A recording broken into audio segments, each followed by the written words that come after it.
આ સંપ્રદાયમાં આચાર્યનું પદ ઘણું ઊંચું છે. ભગવાન પછી બીજું પદ આચાર્ય પદ છે.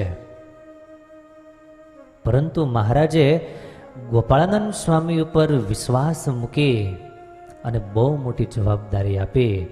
એ વાત બહુ સાંભળવા જેવી છે, વિચારવા જેવી છે અને એના ઉપરથી આધ્યાત્મિક સિદ્ધાંતો દ્રઢ કરવા જેવા છે. ખાસ જરા ધ્યાનથી સાંભળજો, પૂર્વગ્રહ રાખ્યા વગર આખી વાત સાંભળજો તો વાતમાં આનંદ આવશે ને સાચું તત્વ આપણા હાથમાં આવશે. મહારાજ જ્યારે 1886માં ધામમાં જવા માટે તૈયાર થયા, સ્વધામ ગમન કરવા માટે તૈયાર થયા, પણ એ વખતે આટલો મોટો સંપ્રદાય, હજારો સંતો, લાખો હરિભક્તો, દેશો દેશમાં ગામો ગામ સત્સંગ ફેલાયેલો, અને આ સત્સંગ સ્વામિનારાયણ ભગવાને પ્રોપર્ટી માટે નહીં, રૂપિયા માટે નહીં, પણ જીવાત્માઓના કલ્યાણ કરવા માટે સ્થાપેલો સંપ્રદાય. પહેલી વાત તો આ. તો એ આધ્યાત્મિક સંપ્રદાયનું સારામાં સારી રીતે ધ્યાન જો કોઈ રાખી શકે એવી સ્વામિનારાયણ ભગવાનની નજરમાં જો કોઈ આવ્યા, એ ગોપાળાનંદ સ્વામી આવ્યા છે.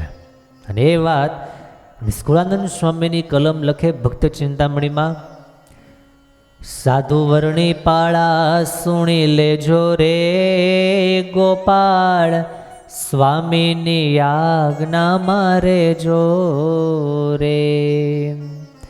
તમામને મહારાજ આજ્ઞા કરી કે બધા ગોપાળાનંદ સ્વામીની આજ્ઞામાં રહેજો. હવે એ જ વાત હરિલામૃતમાં વિહારીલાલજી મહારાજ લખે છે, એ જરા સાંભળીએ.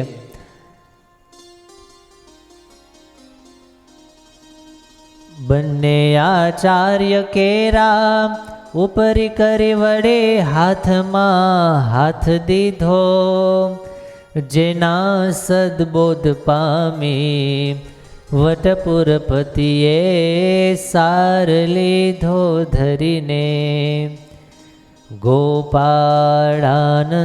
સ્વામી સકલ ગુણ નિધિ વંદુ પ્રેમે કરીને. આ કોણ લખે છે? વિહારીલાલજી મહારાજ, વડતાલ દેશના ત્રીજા આચાર્ય.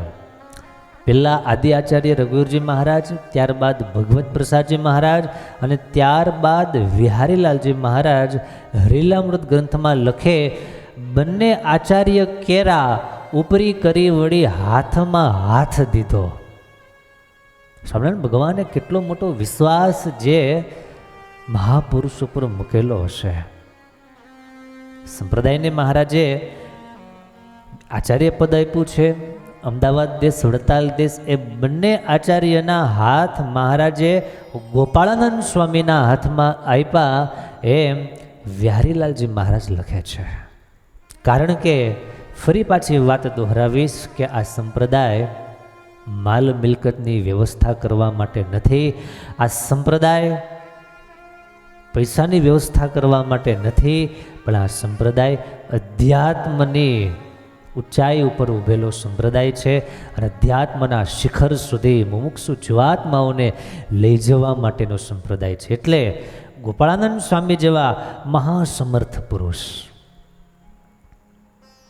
જે ગોપાળાનંદ સ્વામીએ વિદ્વતાની સાથે સાધુતા પ્રાપ્ત કરેલી, જે ગોપાળાનંદ સ્વામીએ ભગવાન સ્વામિનારાયણની આજ્ઞા, મરજી અને પરમાત્માના ચરણોમાં અરજી રાખી અને આખી જિંદગી સ્વામિનારાયણ ભગવાનનું ભજન કર્યું અને કરાયું છે. એટલા માટે મહારાજે ગોપાળાનંદ સ્વામી ઉપર આટલો વિશ્વાસ મૂકેલો છે. એટલા બધા ઐશ્વર્ય અને સામર્થ્ય મહારાજ એના દ્વારા પ્રગટ કરી, છતાં પણ ગોપાળાનંદ સ્વામીને એક લેશ માત્ર પણ એનો અહંકાર નહીં, એનો ઈગો નહીં, એના પદનું અભિમાન નહીં. દાસાનું દાસ થઈ અને રહ્યા સ્વામિનારાયણ ભગવાનને પૂરો ભરોસો. મહારાજ લખે છે, બંને આચાર્ય કેરા ઉપરી કરી વળી હાથમાં હાથ દીધા. બે આચાર્યના ઉપરી કરી અને બેના હાથ ગોપાળાનંદ સ્વામીના હાથમાં આપ્યા. જેના સદબોધ પામી વટપુરપતિએ સાર લીધો ધરીને. વટપુર એટલે વડોદરા.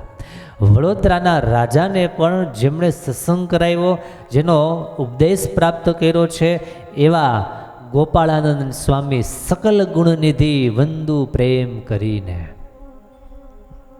આમાં પૂર્વગ્રહ હોય ત્યાં સુધી વાત ન મનાય, ન સ્વીકારાય, ન સમજાય, પણ એકદમ સરળ માનસથી અને સ્વામિનારાયણ ભગવાનની દ્રષ્ટિથી જોતા જો આવડે તો આ વાત જરા પણ અયોગ્ય નથી, એકદમ બિલકુલ ન્યાયિક છે.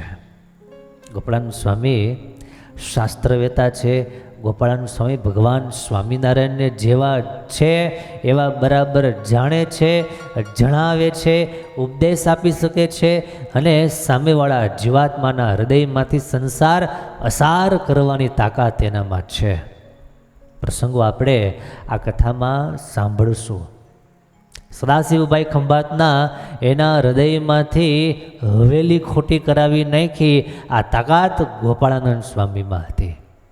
ઐશ્વર્ય તો પાર વગરના હોય, પરંતુ કોઈ પણ જીવાત્માના અંતરાત્મામાં રહેલા વિષય વાસનાઓ વગેરેનો નાશ કરવો આ જે તેનું કામ નહીં. આ તો ગોપાળાનંદ સ્વામી, મુક્તાનંદ સ્વામી, ગુણાતીતાનંદ સ્વામી વગેરે વગેરે વગેરે પરમહંસો, એ જ રીતે બાલમુકુદાસ સ્વામીના પ્રસંગો ઘણા બધા આપણે સાંભળ્યા છે. આ મહાપુરુષોના જીવન આપણને સૌ કોઈને એ વાત સમજવા માટે તૈયાર કરે છે કે ભગવાનના મોટા સંત વગર, ભગવાનના મોટા સંતના ઉપદેશ વગર, એમના સમાગમ વગર, એમના માર્ગદર્શન વગર સત્સંગ ઘણો બધો અધૂરો છે. સત્સંગ ઘણો બધો અધૂરો છે. ગુણાતીતાનંદ સ્વામીની એક વાત સાંભળવા જેવી, સમજવા જેવી, ન મનાય તો એકવાર માનવા જેવી. ગુણાતીતાનંદ સ્વામી કહે, આજે તો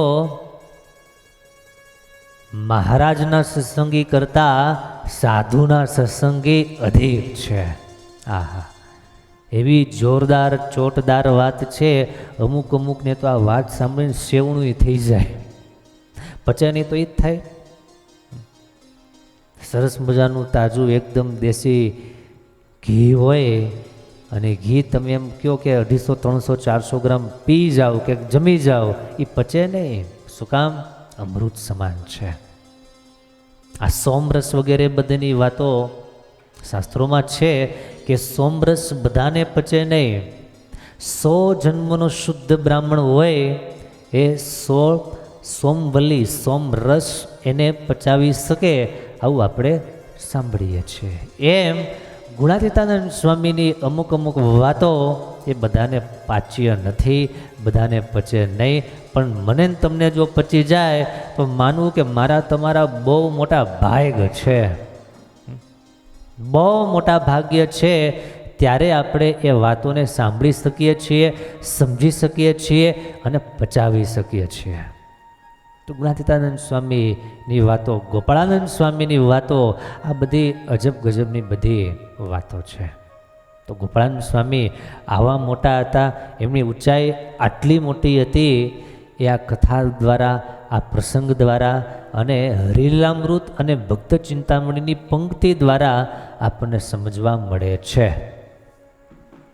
ગોપાળાનંદ સ્વામી સકલ ગુણનિધિ વંદુ પ્રેમ કરીને, સમસ્ત ગુણના સાગર સમાન. નિધિ એટલે શું? દરિયો, ખજાનો.